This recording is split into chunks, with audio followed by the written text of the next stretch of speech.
بسم الله الرحمن الرحيم والصلاة والسلام على أشرف سيدنا مولانا محمد وعلى آله أجمعين.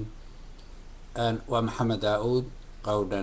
ومر لباد جعل إن هلكن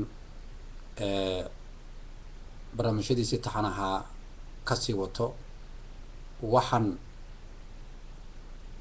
ما أنت جعلهاي إن مرسدحات أما مر أفراد عن كهضلو أنا دور جيره هرا كهضلي doorashooyinka la damacsan yahay Somaliland in laga qabto waxay ila tahay marka aan hore diiwaangelintii wax uga ogaa marka aan arko sida waxay hadda u socdaan waxa ay muuqata dadka reer Somaliland maanta majaraha u haya ee maamulka u haya hadday dawlad tahay iyo hadday mucaarid yihiin iyo hadday aqoon-yahan yihiin iyo hadday yihiin odayada dhaqanka runtii in aanan weli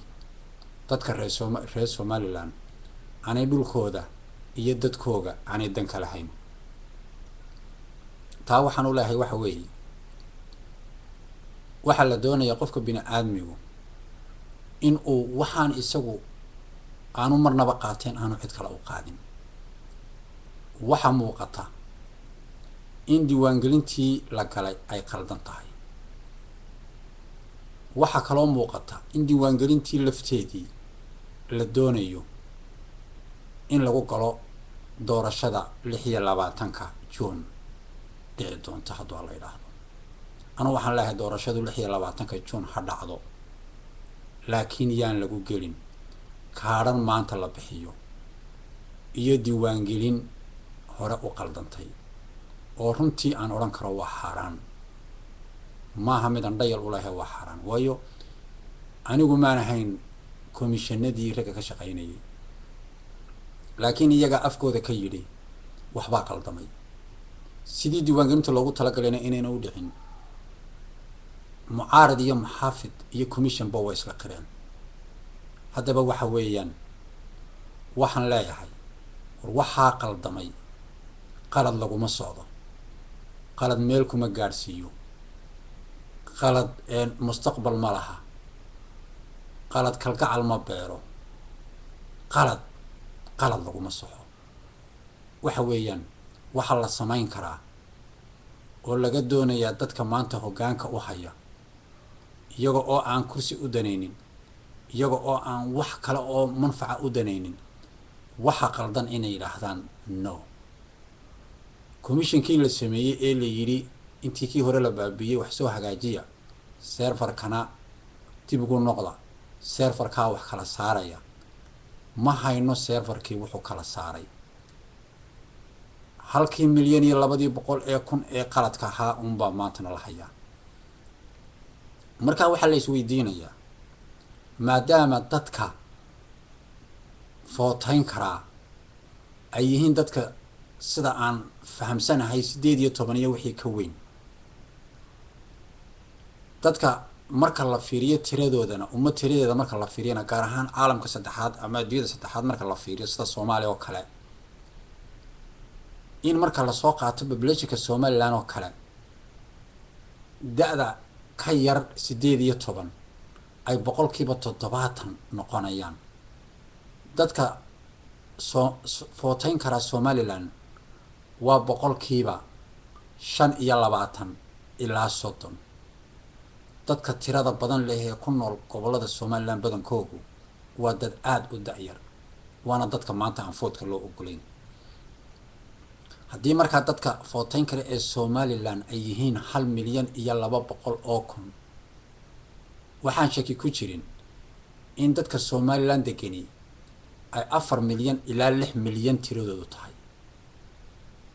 taasoo aanan run ahayn. haddii ay taasi run tahay, guud ahaan Soomaalidu koonfur iyo waqooyi iyo labadaa gobol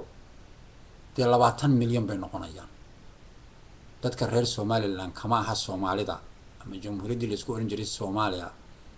kama noqon karaan nus ama nus wax ka badan. markaa waxaan leeyahay runta in loo soo dagaa wanaagsan. ama si caqliya waxa lagu qaybsado ama si xaqa waxa lagu qaybsado tirada runta ah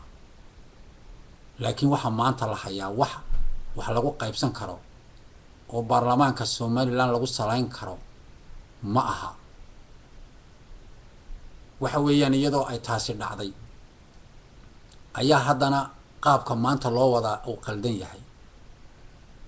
waxyaalo yar baan tusaalayn aniga maanta haddii la ii dhiibi lahaa oon majaraha maamulkaas Somaliland hayn lahaa waxaan ku talin lahaa in foodka hala galo xataa sool iyo sanaag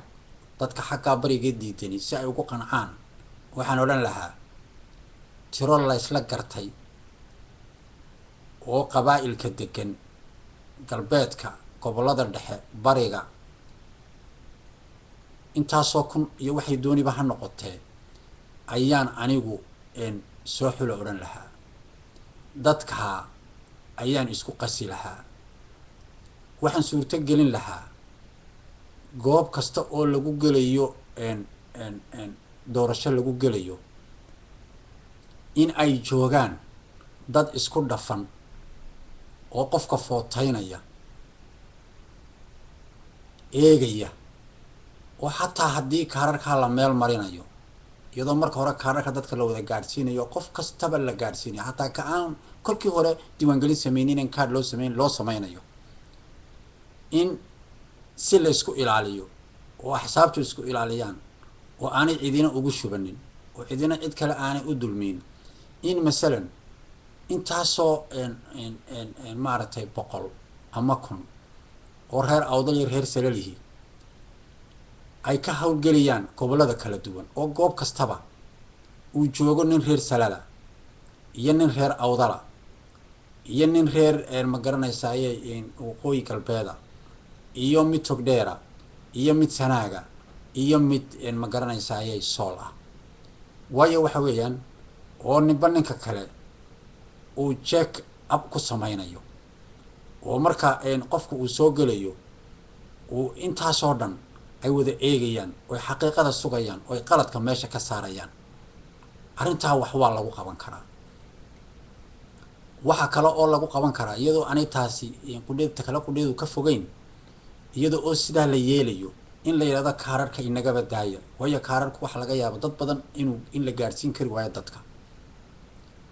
in dadka la wacyi geliyo oo idaacadaha laga sii daayo in dadku ay u sii diyaar galoobaan oo baadiyaha iyo tuulooyinka la maro oo maalinta foodka la sii bisleeyo oo iyagoo sidaa la iskugu dhafan yahay oo la is check kareynayo double checking la sameynayo si waxba kaara la sidanin ninka qaan gaaray ee markaa loo arkayo in uu qaan gaaray no problem qofku waxa laga yaabaa inuu ku raado inuu u muuqan karo nin 16 jira ama gabadh 16 jira laakiin ay 18 jir tahay qofkii la oran kara waa qaan gaar in loo ogolaado laakiin foodka laga dhigo maalin kaliya dalka oo dhan uu ka bilowdo masalan 6 aroornimo uu 6 galabnimona dhamaado goobahana la badiyo meel alla meeshii ay degan yahay ee tuulo ah ama magaalo ah iyadoo la imagine gareynayo ama la estimate gareynayo dadka degan goobo ku filan oo dadku si orada ay ku maraan maalinta kale hata la sameeyo oo dadka kuyo dhaadheer iyo feelal dhaadheer la gelinin isla markaana dadka farta loo geliyo khad aan go'aynin waayo khadka haddii la yiraahdo maalmo dhan baa la wadayaa foodka dadku way soo mayri marka dambe cisha dambe waxa ku imanay iyaga oo khadkii ka go'ay foodkana waa lagu laba goor noqon marka khadkaana la isticmaalo aan go'aynin sida haddii la yeeli waayo cadaalad darrada laga ooyayo